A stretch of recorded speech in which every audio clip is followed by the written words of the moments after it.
All right, let's conclude Roman art. We're going to talk briefly in this video, which will conclude chapter 7, and we're going to discuss late Roman Empire.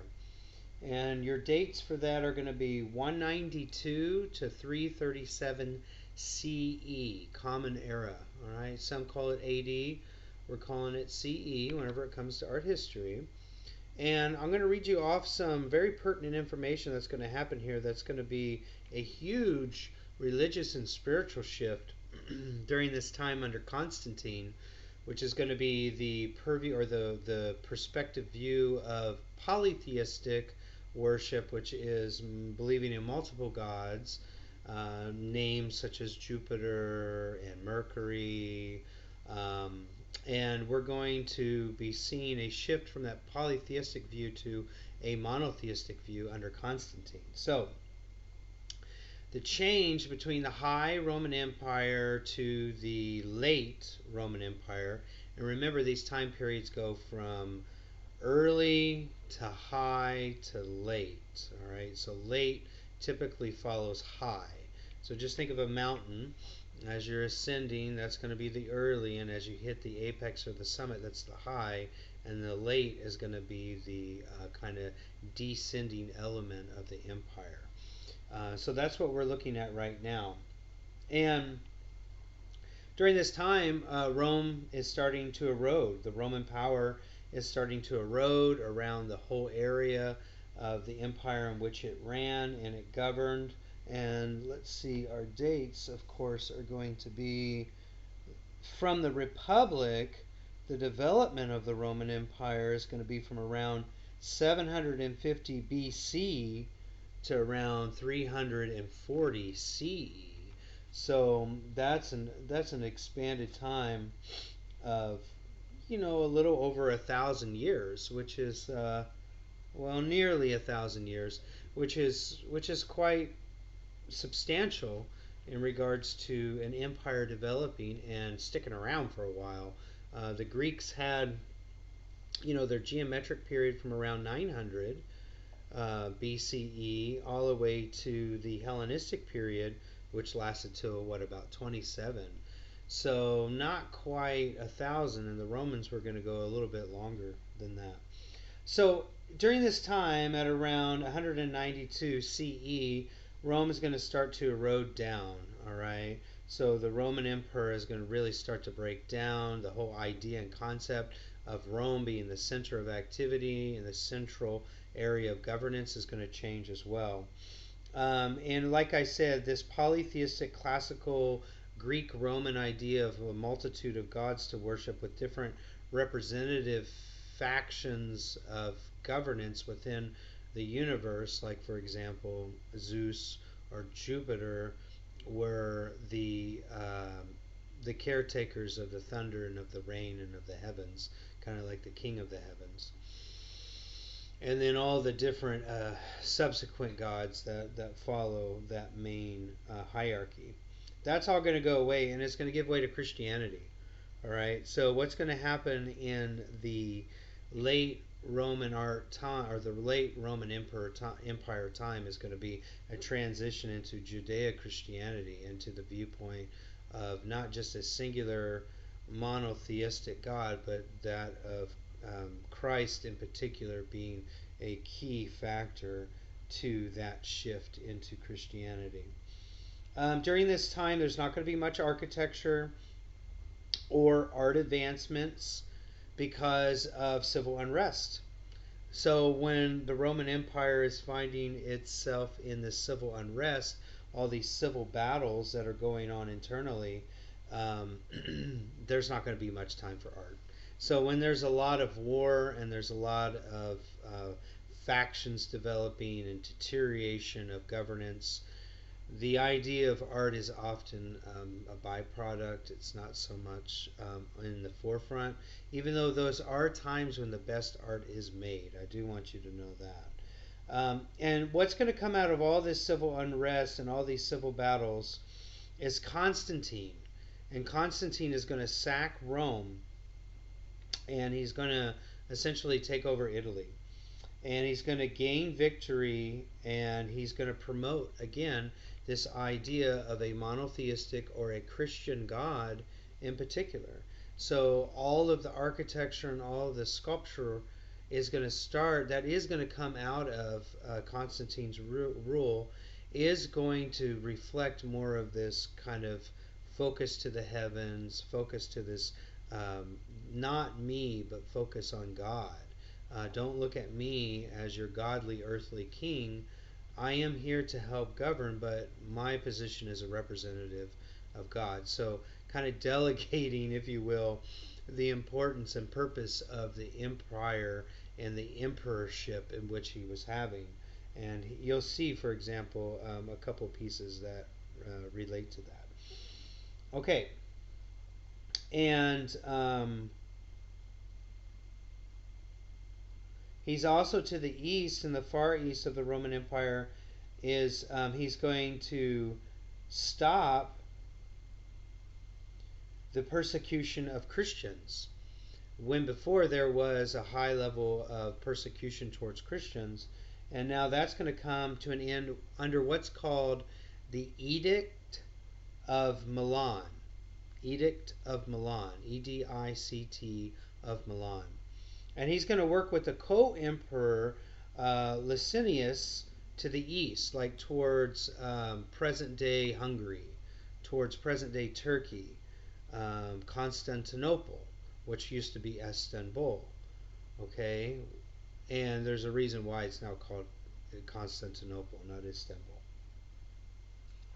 But that is going to be a big deal, because that's going to give anybody who's interested in actually worshiping just one singular God, this monotheistic view, it's going to give them the okay. They're not going to have to try to worship secretly behind hidden doors. They can do it expressively in public, which is a big deal. Ultimately, what's going to happen is Constantine not only again is going to take over Rome after all this civil unrest. He's going to sack it, he's going to take over, he's going to start things over, but he's going to do it under this monotheistic view. But ultimately he's also going to end up defeating Licinius in the Byzantium area, and that area to the far east of the Roman Empire is called the Byzantium, and it was starting to divide and become Byzantium versus the Roman Empire. And he sacks it and he takes it over. And he's going to actually send central governance from Rome. Now remember, this is the Roman Empire, taking central governments from Rome and taking it over to what's present day, well, Istanbul, Turkey, or Constantinople. And that is going to become what's called the New Rome. And the reason that he sends everything to the east is because it's closer to Jerusalem. It's closer to the holy realm, or the holy land of Christianity. So instead of being the emperor of governance under what will become the Holy Roman Empire, in Rome, it's going to happen in the Istanbul or the Constantinople. And that's where Constantinople comes from. Constantine. It's named after him. And it's called the New Rome. Okay? And they, at that time, will vote in Christianity as a religion, and polytheistic cults and sects will go down. Alright? So Christianity is going to skyrocket, spike up really fast, and then polytheistic visions and ways of worshiping are going to go down tremendously. That doesn't necessarily mean that polytheistic ways of worship are going to be persecuted. It's just going to be less of an interest. They're going to naturally kind of gravitate towards a more monotheistic view, because their emperor is going to become monotheistic himself. And it's just what happens in the progress of the Roman Empire. So again, the capital is now going to be to the east. It's no longer going to be in Rome. And now we're going to start to see a development of Constantinian art.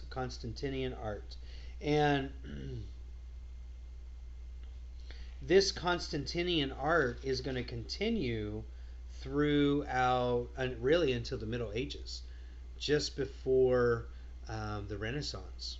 And then the Renaissance is going to be a rebirth of antiquity from this heavy representational art of Christianity, Judeo-Christianity art. And then that antiquity in the Renaissance is going to come back, is going to bring back early Roman Greek ways of art making, more focused on humanism, secularism versus that of religiosity. But now, from around 330 CE all the way to around the Middle Ages, we're going to see pretty much this Constantinian art, all right, more of a focus on God consciousness versus human consciousness. Okay, and we're going to look at just a few images in particular to reinforce this concept of Constantinian art. So that was the context. So where I want you to begin for this is figure 774, and we're going to look at what's called a Basilica Nova. And a Basilica Nova is going to be the beginnings of the cathedrals that we're going to see later down the road. And it's Constantine as the Emperor of Rome that's going to establish this style of architecture. And this style of architecture, again, is going to transition into the later cathedrals that we'll see during the Holy Roman Empire when Catholicism is on the rise in the Holy Roman Empire. Okay, so figure 774 is, you see the makeup or the restored breakdown of the cutaway view of the basilica. You can see the original image or the original construction of the basilica up on the top of the image, and then the restored cutaway is to show you what it all looked like in its entirety.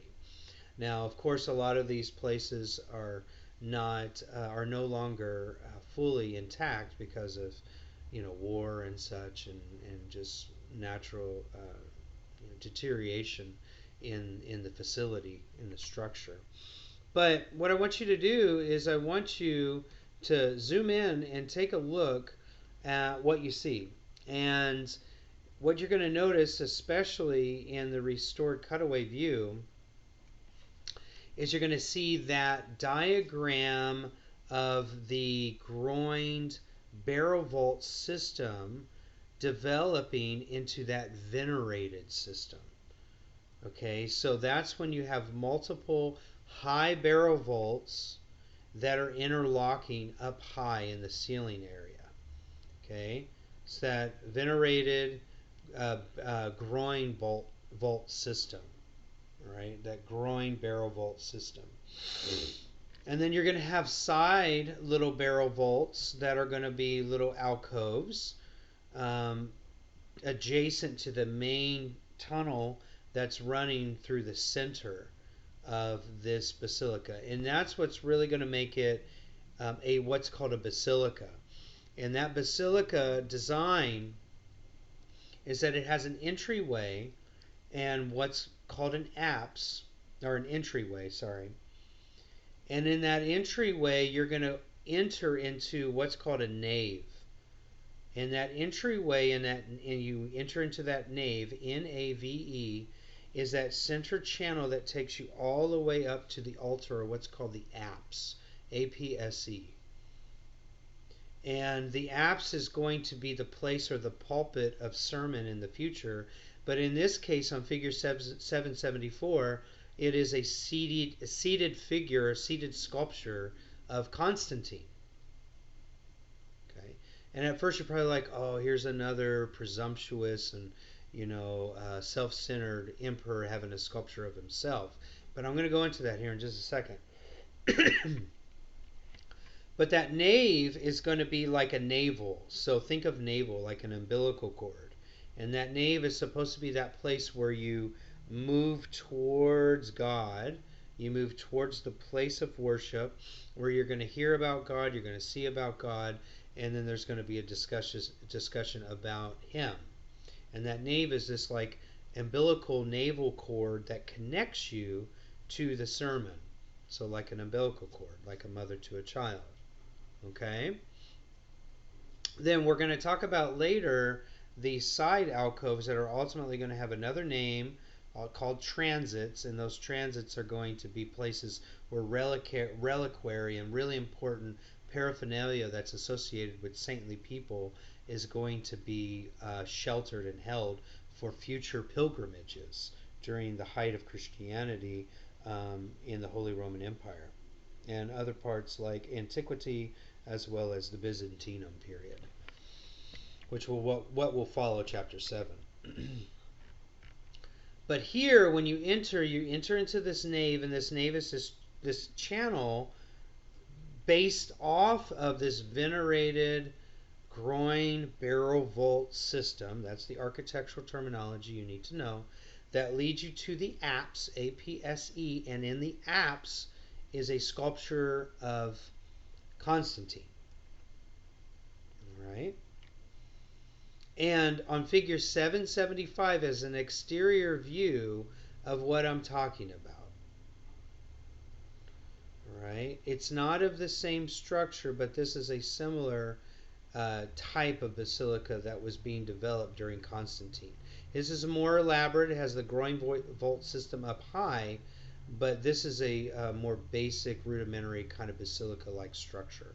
Figure 775. You can see the apse, where the cross is and where the altar is in the worshiping section of the basilica, and everything points towards that apse. And that navel channel is where the congregation is that's focusing its connection to the sermon of God. Okay? And figure 778 is going to be the portrait of Constantine from that Basilica Nova, which again is figure 774. So be able to connect 774 with 778. And this is the portrait of Constantine. Now, you're probably like, why is it about Constantine if it's supposed to be about his devotion to God? His glance is not glancing at you, it's glancing up towards the heaven. So though you're looking to him, he is looking to God. All right, to this monotheistic God.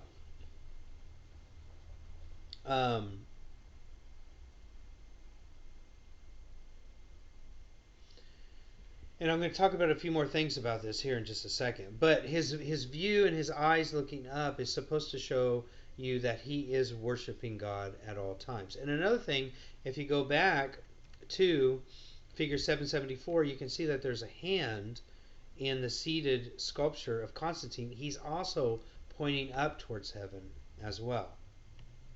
All right. It was in the Augustus placement of the emperor, he would be pointing outward. But in this case, he's pointing straight up.